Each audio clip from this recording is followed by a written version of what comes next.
নমস্কার, আপনাদের সকলকে স্বাগত। হাই নিউজ নেটওয়ার্কের পাঁচটার বিশেষে আপনাদের সঙ্গে রয়েছে আমি শান্তম চক্রবর্তী। পাঁচটার বিশেষে আজকে যে বিষয়টার দিকে নজর রাখবো সেটা অবশ্যই রাজনীতির একটি পট পরিবর্তন। যে পট পরিবর্তনটা হঠাৎ করে এলো, আচমকাই এলো।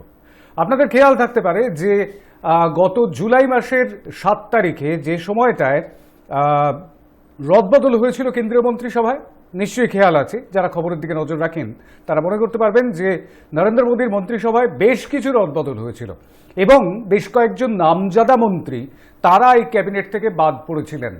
তো সেই নামজাদা মন্ত্রীদের তালিকায় বাবুল সুপ্রিয়ও ছিলেন। বাবুল সুপ্রিয় মন্ত্রিসভা থেকে বাদ পড়ার পর তাঁর যে ক্ষোভ, সেই ক্ষোভটিকে উগরে দেন নেট মাধ্যমে তার ক্ষোভ উগরে দেওয়ার পর নানান রকম জল ঘোলা হয়, নানান রকম জল্পনা তৈরি হয়। কিন্তু সেই জল্পনার মধ্যে এই বিষয়টা ছিল, সেটা হচ্ছে যে তিনি রাজনীতি থেকে সরে যাবেন এরকম একটা আভাস কিংবা ইঙ্গিত পাওয়া গিয়েছিল। 31 জুলাই আরও একটি পোস্ট তিনি করেন, যে পোস্টটিতে মোটামুটিভাবে বোঝা গিয়েছিল যে তিনি বিজেপি ছাড়ছেন। কিন্তু সত্যি সত্যি কি বিজেপি ছেড়েছিলেন? না। জগৎ প্রকাশ নাড্ডা অর্থাৎ বিজেপি সর্বভারতীয় সভাপতি পুরো বিষয়টাকে নিয়ন্ত্রণ করেন এবং যাতে বাবুল সুপ্রিয় কোনো রকম সিদ্ধান্ত না নিয়ে ফেলেন তাহলে তাতে বেশ খানিকটা ক্ষতিরই আশঙ্কা রয়েছে। তো সেই জায়গা থেকে তিনি বিষয়টাকে টেক ওভার করেন এবং তারপর বাবুল সুপ্রিয় দলে থেকে যান। কিন্তু আদৌ কি দলে তিনি ছিলেন?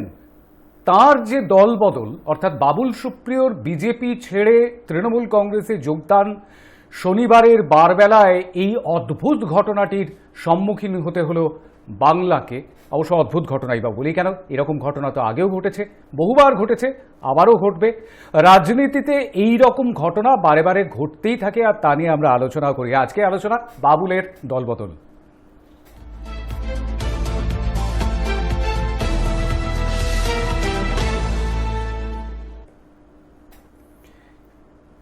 সোশ্যাল নেটওয়ার্কিং সাইটে একটি দীর্ঘ পোস্ট করেছিলেন বাবুল সুপ্রিয়। সেখানে লিখেছিলেন, অন্য কোনো দলে যাচ্ছি না, তৃণমূল কংগ্রেস সিপিএম কোথাও নয়, মোহনবাগানকেই চিরকাল সমর্থন করে এসেছি আর বাংলায় একমাত্র বিজেপি করেছি। সেই পোস্ট কি অতঃপর ডিলিট হয়ে যাবে জানি না আমি ঠিক, কিন্তু 31 জুলাইয়ের পরে যে পোস্টটি করেন সেখানে তিনি লেখেন যে সমাজসেবা করতে গেলে রাজনীতিতে না থেকেও করা যায়, নিজেকে একটু গুছিয়ে নিই তারপর। তো 50 দিনের মধ্যে গুছিয়ে নিয়েছেন নিজেকে এবং তৃণমূল কংগ্রেসে যোগদান করেছেন বাবুল সুপ্রিয়। আজকে বাংলার রাজনীতিতে এটাই সবচাইতে বড় খবর। সাংসদ পদও ছাড়ছেন তিনি। ক্যামাক স্ট্রিটে অভিষেক বন্দ্যোপাধ্যায়ের অফিসে সেখানে দলবদল করবার পর, অর্থাৎ দলে যোগ দেওয়ার পর তিনি জানিয়ে দিয়েছেন যে সাংসদ পদও তিনি ছাড়বেন এবং বাড়ির সবাই, পরিবারের সবাই খুব খুশি হয়েছেন তার এই সিদ্ধান্তে। তিনি আবারও সক্রিয় রাজনীতিতে ফিরে এলেন। সেই মানুষটি যার নাম ইতিমধ্যেই প্রিয়াঙ্কা টিব্রেওয়াল অর্থাৎ ভবানীপুরের বিজেপি প্রার্থী, তার স্টার ক্যাম্পেনার হিসেবে ঘোষিত বিজেপির তরফ থেকে। বিষয়টা ঠিক কীরকম হচ্ছে সেটাই আমরা একটু কথা বলবো। আমাদের সঙ্গে এই মুহূর্তে রাজনৈতিক বিশ্লেষক নীলাদ্রি বন্দ্যোপাধ্যায় রয়েছেন, আমাদের সঙ্গে সরাসরি যোগ দিচ্ছেন। আমাদের সঙ্গে আরও একজন যোগ দিচ্ছেন, রাজনৈতিক পর্যবেক্ষক ভাস্কর সিংহ রায়। দুজনকেই স্বাগত জানাই আমাদের আজকের এই আলোচনায় পাঁচটার বিশেষে। আমি একদম শুরুতেই একটুখানি নীলাদ্রি বন্দ্যোপাধ্যায়ের কাছে যাব। সেটা হচ্ছে এই যে সোশ্যাল নেটওয়ার্কিং সাইটে নানান রকম পোস্ট এবং তারপর 50 দিনের মাথায় দলবদল করলেন শেষ পর্যন্ত বাবুল সুপ্রিয়। এই গোটা ঘটনাটাকে ঠিক কিভাবে দেখছেন? একদম প্রারম্ভিক বক্তব্য। না, একটা গণতান্ত্রিক ব্যবস্থায় যে কোনো ব্যক্তি যে কোনো দলে যেতে পারে। এখানে প্রশ্নটা হচ্ছে, সেই দলে যাবার পর তিনি কি তার সাংসদ পদ বা বিধায়ক পদ বজায় রেখে যাচ্ছেন না পদত্যাগ করে যাচ্ছেন? আপনি যে খবরটা আমাদের দিলেন যে উনি পদত্যাগ করবেন বলে স্থির করেছেন, সেটা যদি হয়ে থাকে তাহলে এটাকে সাধুবাদই জানাতে হয়। এটা তার গণতান্ত্রিক ইচ্ছা, সেটা তিনি প্রকাশ করেছেন এবং সাংসদ পদে তিনি যদি ইস্তফা দিয়ে অন্য একটি দলে যেতে চান, পুনর্নির্বাচিত হতে চান, এটা তো খুব ভালো কথা। এর পাশাপাশি আরেকটা কথা বলবো, আপনি যে কথাটা বললেন যে উনি কিছু ফেসবুক পোস্ট করেছিলেন, সেই পোস্টে কিছু মন্তব্য করেছিলেন, যে মন্তব্যের সাথে আজকে তিনি যে সিদ্ধান্তটা নিলেন তার একটা ফারাক হয়ে যাচ্ছে। ফারাক তো হতেই পারে, মানুষের মতামত তো চিরকাল এক থাকে না। তবু যারা অনুরাগী তাদের মনে একটা প্রশ্নও থেকে যাবে স্বাভাবিকভাবে, যে তার বক্তব্য তখনকার তিনি রাজনীতি থেকে সরে যাচ্ছেন যাচ্ছেন আর আজকে তার সিদ্ধান্ত, দুটোর মধ্যে একটা ফারাক কোথাও থাকছে। আবার বলছি, তাতে কোনো অসুবিধে নেই, এটা ব্যক্তিগত সিদ্ধান্ত একজন ব্যক্তির, এটাকে এত বড় করে দেখারও কিছু নেই। এবং এর মূল কারণ তো খুব স্পষ্ট। স্পষ্ট কারণটা হচ্ছে, তিনি একসময় কেন্দ্রীয় মন্ত্রী ছিলেন, 7 বছর মন্ত্রী ছিলেন, তাকে মন্ত্রিত্ব থেকে সরে যেতে হয়েছে, যে কোনো কারণেই সরে যেতে হোক না কেন, এবং তাতে তিনি খুশি ছিলেন না, সেটাও তার ফেসবুক পোস্টে খুব স্পষ্ট ছিল। এবং সেই কারণেই যে তিনি জলবদল করে থাকেন, করতেই পারেন, এর মধ্যে তো অসুবিধার কিছু নেই, অন্যায়ের কিছু নেই। এটা একটা ব্যক্তির গণতান্ত্রিক সিদ্ধান্ত, গণতান্ত্রিক ব্যবস্থায় সিদ্ধান্ত। তো এটাকে সাধুবাদ জানানোর ছাড়া কোনো রাস্তা নেই। শুধু আমি এই কথাটাই বলবো, তিনি ফেসবুকে সেই সব পোস্টগুলো বোধহয় না করলেই পারতেন, যেখানে তিনি বলছেন তিনি রাজনীতি ছেড়ে দিলেন, তিনি বলছেন কোনো দলে যাচ্ছেন না। এতে কি হয়, তার ব্যক্তিগতভাবে তার যে একজন রাজনৈতিক নেতা হিসেবে পরিচিতি বা গুরুত্ব, সেই গুরুত্বটা অনেক সময় লঘু হয়ে যেতে পারে তার অনুরাগীদের চোখে। এইটুকুই বলবো। বেশ, আমি ভাস্কর সিংহ রায়ের কাছে আসবো। কোথাও একটা ইমেজে, কোথাও নীলাদ্রি বন্দ্যোপাধ্যায় বলছেন ইমেজটা খানিকটা লঘু হয়ে যেতে পারে, কিন্তু কেউ কেউ এরকমটাও বলতে শুরু করেছেন ভাস্করবাবু, যে শুধুমাত্র ওই পোস্ট চলে যাওয়ার পরেই এই সিদ্ধান্তটা নিয়েছেন, আর এই সিদ্ধান্ত আজকের নয়, এই সিদ্ধান্ত আগের থেকেই নেওয়া ছিল, এরকমটাও কেউ কেউ বলতে শুরু করেছেন। কেউ কেউ আবার এটাকে বিজনেসও বলছেন, কোনো কোনো রাজনৈতিক ব্যক্তিত্ব। আপনার কাছ থেকে জানতে চাইব। দেখুন, বাবুল সুপ্রিয় তৃণমূল কংগ্রেসে যোগদান করেছেন। একজন রাজনৈতিক ভাবে নির্বাচিত ব্যক্তি যখন বলেন আমি রাজনীতির সঙ্গে সম্পর্ক রাখবো না, সেইটা হলো দলীয় রাজনীতি। আপনি লোকসভায় মনোনীত হন কোন দলের দ্বারা, আর আপনি মনোনীত হয়ে বলতে পারেন না, নির্বাচিত হয়ে বলতে পারেন না আমি দলীয় রাজনীতির সঙ্গে যুক্ত থাকবো না, তাহলে সেই দলের ওপর দায়িত্ব বর্তায় যিনি সেই দল থেকে জিতেছেন তাকে শো কজ করা। বিজেপি দল সেটা করতে সাহস করেনি। একজন লোক যিনি নিজে প্রকাশ্যে বিবৃতি দিচ্ছেন যে তিনি দলীয় রাজনীতিতে থাকবেন না, এবং 1 সপ্তাহ আগে দেখলাম প্রিয়াঙ্কা টিবরেওয়ালের ওই যে লিস্ট অফ মানে যারা প্রচার করবেন তাদের, হ্যাঁ, স্টার ক্যাম্পেনারের মধ্যে তার নাম দেওয়ার পরেও তিনি যখন বলছেন, তাহলে সেই দল তাকে কেন বহিষ্কার করলো না বা সেই দল তাকে কেন শোকজ করলো না, সেই প্রশ্নটা থেকে যায়। তো এটা তো পরিষ্কার ছিল যে দলীয় রাজনীতির সঙ্গে উনি ছিলেন না এবং এখন দলীয় রাজনীতির সঙ্গে যুক্ত হলেন। 2014 সালে পশ্চিমবঙ্গ থেকে 2 জন মানুষ নির্বাচিত হয়েছিলেন। তাদের একজন বাবুল সুপ্রিয় আসানসোল থেকে, আমার জায়গা আসানসোল থেকে, উনাকেও ওই মিনিস্টার অফ স্টেট করা হয়েছিল। মিনিস্টার অফ স্টেট ব্যাপারটা কতটা গুরুত্ব সেটা শশী থারুর একটা খুব ভালো বিতর্কিত মন্তব্য করেছেন, সে মন্তব্যটা করছি না, তাদের গুরুত্ব কতটা সেটা সাধারণ মানুষ জানে। তাহলে 2014-তে বাংলার যে গুরুত্ব ছিল মিনিস্টার অফ স্টেট করার ক্ষেত্রে, 18টা হয়ে যাওয়ার পরেও মিনিস্টার অফ স্টেট, এবং 3 থেকে 77-এ পৌঁছে দেওয়ার পরেও কিন্তু বাংলা কোনোদিনও বিজেপির কেন্দ্রীয় নেতৃত্বের কাছে গুরুত্বের বিষয় ছিল না। এই তাদের স্মৃতিরানী পূর্ণমন্ত্রী হতে পারেন, লকেট চ্যাটার্জি হন না, বাবুল সুপ্রিয় হন না। তো এইটাতে সহজভাবে বোঝা যাচ্ছে যে বিজেপির কেন্দ্রীয় নেতৃত্ব বাংলার বিজেপিকে, বাংলা থেকে নির্বাচিত প্রতিনিধিদের কতটা গুরুত্ব দেন। এবং তারপরেও দেখতে পেলাম আমরা যে উনাকে মন্ত্রিত্ব থেকে সরিয়ে দেওয়া হলো। আমি জানি না মন্ত্রিত্ব থেকে সরিয়ে দেওয়াতে উনার পারফরমেন্স নাকি অন্য কোনো ইকুয়েশন কাজ করেছে, সেটা বিজেপি দল বলতে পারবে। তারপরে তিনি বলেছেন আমি দলীয় রাজনীতি থেকে থাকবো না, এবং দলীয় রাজনীতিতে ছিলেন না, বিজেপি তাকে মেনে নিয়েছিল। বিজেপি তাকে বলেছিল ঠিক আছে দলীয় রাজনীতি করতে হবে না, কিন্তু তুমি এমনিই থাকো। কেন বলেছিলেন জানি না। তো যিনি রাজনীতির দ্বারা নির্বাচিত তিনি রাজনীতি করবেন, এটাই স্বাভাবিক। সুতরাং রাজনৈতিক মানুষ যদি যে হবেন, এবং তিনি আজকে সাংবাদিক সম্মেলনে বলেছেন যে আমি পড়াশুনো করতাম, আমি একজন নন পলিটিক্যাল লোকের মতন অ্যাক্ট করিনি, আমি কিন্তু মানে পার্লামেন্টে আমি ভ্যালু অ্যাড করার চেষ্টা করতাম রাজনীতির ক্ষেত্রে। তো সেই মানুষকে যখন রাজনীতির থেকে সরে যাচ্ছেন, তখন তো এটা পরিষ্কার যে অন্য একটা রাজনৈতিক দলের মধ্যেই তিনি যুক্ত হতে চাইছেন, এবং সেই অন্য রাজনৈতিক দল মানে এখানে তৃণমূল কংগ্রেসেই যোগদান করেছেন। এবং তিনি বলেছেন যে তার মানে এমপিশিপটা তিনি পদত্যাগ করবেন। এখানে একটা যারা বলছেন গণতন্ত্র তো সবই, শিশির অধিকারীও গণতন্ত্র। শিশির অধিকারী এখনো কি করছেন, কোথায় আছেন না আছেন, তাকে শোকজ, তার বিরুদ্ধে চিঠি দেওয়া হয়েছে। তৃণমূল কংগ্রেস কিন্তু চিঠি দিয়েছে, এখনো কিন্তু কোনো সিদ্ধান্ত পার্লামেন্টের বোর্ড যে ওনার মানে ওনার জায়গাটাকে ঠিক কোথায়, উনি কি আছেন, বিজেপিতে আছেন না নেই, কেন পদত্যাগ করছেন না, এটা নিয়ে কিন্তু বিজেপি কিছু বলছে না। আর গণতন্ত্র একটা এমন শব্দ না আমাদের দেশের, সবই গণতান্ত্রিক। দলে যোগদানও গণতান্ত্রিক, দল ছাড়াও গণতান্ত্রিক, ভোটে হারাও গণতান্ত্রিক, ভোটে জেতাও গণতান্ত্রিক। এই গণতন্ত্র শব্দটাকে ব্যবহার করার যেটা এতবার ব্যবহার করা হয়েছে, একজন মানুষ সবকিছু করতে পারেন, কিন্তু যেটা করতে পারেন না, যাকে নির্বাচিত কোনো দল করবে তাকে নির্বাচিত করার পরে তার যোগ্য মর্যাদা না দিলে যেটা হয় সেটাই হয়েছে বাবুল সুপ্রিয়র ক্ষেত্রে। তিনি তৃণমূলে স্বাগত জানিয়েছেন, Right. আগামী দিনে তৃণমূল কংগ্রেস হয়েই কাজ করবে। রাইট। নীলাদ্রি বন্দ্যোপাধ্যায়ের কাছে আমি যাবো খুব সংক্ষেপে। সেটা হচ্ছে যে বিরতিতে যাওয়ার আগে, সেটা হচ্ছে যে সত্যি সত্যি কি এটাই বারবার শোনা যায় যে দলের মধ্যে থেকে ঠিক মতন কাজ করতে পারছিলাম না, বা দলের ভেতরে থেকে দম বন্ধ হয়ে যাচ্ছিল, বা দল খুব একটা মূল্য দেয়নি সেই কারণে সরে যাওয়া, এই এই এই বিষয়গুলোই কি বারংবার দল বদলের বিষয় হয়ে উঠে আসবে? আমার এই দলটা করতে ভালো লাগছিল না, আমি অন্য দলে যাচ্ছি। গণতন্ত্রে, যে গণতন্ত্রের কথা বলছিলেন, আমরা কয়েকদিন আগেই গণতন্ত্র দিবস পেরিয়ে এলাম, সেই জায়গা থেকে ডেমোক্রেসি ডে, সেই জায়গা থেকে আমি জানতে চাইবো সেটাই কি হওয়া উচিত নয় যে এই দলটা আমার করতে ভালো লাগছিল না, অন্য দলে গেলাম? শান্তম, এটা হওয়া নিশ্চয়ই উচিত, কিন্তু আরো যেটা হওয়া উচিত, যে কোনো রাজনৈতিক দলই চালিত হয় কিছু মতাদর্শের দ্বারা। একজন ব্যক্তি যখন একটি রাজনৈতিক দলে যোগ দিচ্ছেন, নির্বাচিত হচ্ছেন সেই রাজনৈতিক দলের প্রতিনিধি হিসেবে, তাহলে আমরা সাধারণ মানুষেরা ধরে নেব তিনি সেই দলের মতাদর্শে বিশ্বাস করেন। এখন প্রশ্নটা হচ্ছে, একজন ব্যক্তি যখন দল ছাড়েন এবং অন্য দলে যান, তাহলে কি তার মতাদর্শটাও বদলে যায়? ধরা যাক মুকুল রায়, তিনি দীর্ঘদিন তৃণমূল কংগ্রেসের স্থপতিদের মধ্যে একজন ছিলেন।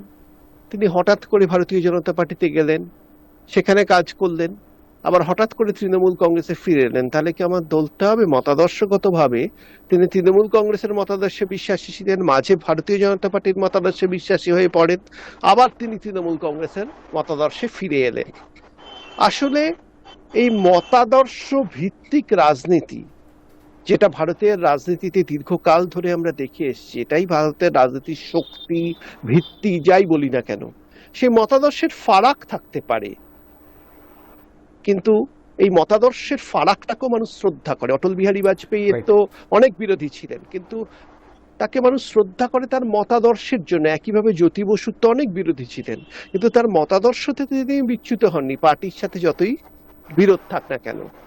সম্ভবত বাবুল সুপ্রিয় সেই চিন্তা ভাবনায়, ভারতীয় রাজনীতির সেই সনাতন চিন্তায় বিশ্বাস করেন না। তার চিন্তাটা কি আমি জানি না, শুধু জানি অনেক বৈপরীত্য চোখে পড়ছে। প্রথমত, তিনি নবাগত ছিলেন রাজনীতিতে, তা সত্ত্বেও তাকে মন্ত্রী করা হয়েছিল। একজন নবাগতকে যখন মন্ত্রী করা হচ্ছে, তিনি ন্যাচারালি ক্যাবিনেট মিনিস্টার না হয়ে মিনিস্টার অফ স্টেট হবেন, এটাই স্বাভাবিক। দ্বিতীয়ত, তৃতীয়বার যখন তাকে ক্যাবিনেট মিনিস্টার করা হলো না 19-এ, তখন তিনি দল না, 19-এ করা হয়েছিল, 19-এ করা হয়েছিল, তারপরে সরিয়ে দেওয়া হলো। না, ক্যাবিনেট মিনিস্টার করা, মিনিস্টার অফ স্টেট, হ্যাঁ, সরি, তখন তিনি ছাড়েননি, মানে ওনাকে ক্যাবিনেট করা হলো না বলে উনি ছাড়েননি। উনি ছাড়লেন কখন? মিনিস্টার থেকে সরিয়ে দেওয়ার পর। তো তাহলে তো একটা সাধারণ মানুষ এটাই মনে করবে, কোনো মতাদর্শগত কারণে নয়, তাকে যেহেতু মন্ত্রিত্ব থেকে সরিয়ে দেওয়া হয়েছে, সেটা মিনিস্টার অফ স্টেট থেকেই সরিয়ে দেওয়া হয়েছে, ঠিক সেই কারণেই তিনি দল ছাড়লেন। এটাই কিন্তু একটা স্বাভাবিক কনক্লুশন, সমীকরণ। আমি আসছি ভাস্কর বাবু, আপনার কাছে আসবো অবশ্যই। মতাদর্শের কাছে কিন্তু একটা ছোট্ট বিরতি নিতে হবে, বিরতির ওপারে ফিরে আসবো। যে মতাদর্শের জায়গাটাতে মোহনবাগান থেকে ইস্ট বেঙ্গলে যাওয়া কিংবা ইস্ট বেঙ্গল থেকে এরিয়েন্সে খেলতে যাওয়া, সেটা বোধহয় রাজনীতির ক্ষেত্রে ততটা খাটে না। রাজনীতির ক্ষেত্রে হয়তো মতাদর্শের বিষয়টা খুব গুরুত্বপূর্ণ হয়ে দাঁড়ায়। সেটাই কি সত্যি? আমি একটা ছোট্ট ঘটনার কথা উল্লেখ করবো, সেটা হচ্ছে বাবুল সুপ্রিয়র সঙ্গে বিজেপির যিনি রাজ্য সভাপতি অর্থাৎ দিলীপ ঘোষ, তার সঙ্গে একটা সম্পর্কের একটা দোলাচল সবসময় লক্ষ্য করা গিয়েছে আসানসোলের সাংসদের সঙ্গে। তো সেই জায়গা থেকে যখন বাবুল সুপ্রিয় রাজনীতিতে সক্রিয়ভাবে থাকার কথা ঘোষণা করেছিলেন, সেই সময় তিনি সাংসদ পদ ছাড়বেন কিনা তাই নিয়ে প্রশ্ন করা হলে দিলীপ ঘোষ বলেছিলেন, আগে তো মাসির গোপ হোক, তারপর তাকে মেশো বলবো না মাসি বলবো, সেটা ঠিক করব। তো এই মুহূর্তে দিলীপ ঘোষ ঠিক কী বলবেন সেদিকে আমাদের নজর থাকবে আর কি। আমি আসবো, আমাদের দুই অতিথি রয়েছেন নীলাদ্রি বন্দ্যোপাধ্যায় এবং ভাস্কর সিংহ রায়। আমি ভাস্কর সিংহ রায়ের কাছে আসবো। সেটা হচ্ছে যে মতাদর্শ নিয়ে একটা প্রশ্ন উঠছিল। ফুটবলে যেরকম দলবদল দেখতে পাওয়া যায় বা অন্যত্র, রাজনীতিতে সেই দলবদল, তার সঙ্গে তো একটা অবশ্যই পার্থক্য তো থাকবেই, ফারাক তো রয়েছেই। একটি রাজনৈতিক দলে বিভিন্ন মানুষ যুক্ত হন বিভিন্ন কারণে। এর অনেক অংশেই মতাদর্শ হতে পারে, আবার অনেক অংশে মতাদর্শের পরিবর্তনশীলতার ব্যাপারটা দেখেও হতে পারে।